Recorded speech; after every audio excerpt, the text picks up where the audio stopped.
మీలో దొండకాయ పచ్చడి ఎంతమందికి తెలుసు? తెలియని వారి కోసం ఈ వీడియో అనమాట.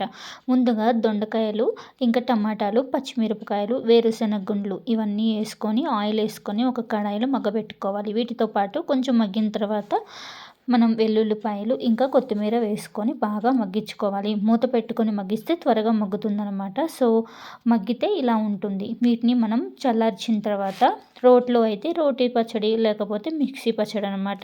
మిక్సీలో వేసుకోవాలి. ఇందులో స్పెషల్ ఇంగ్రీడియంట్ వచ్చేసి చింతకాయ తొక్కు. ఈ చింతకాయ తొక్కు ఈ పచ్చడికి స్పెషల్ టేస్ట్‌ని ఇస్తుందనమాట. ఎప్పుడైనా ట్రై చేయకపోతే ఖచ్చితంగా ట్రై చేయండి. సూపర్‌గా ఉంటుంది.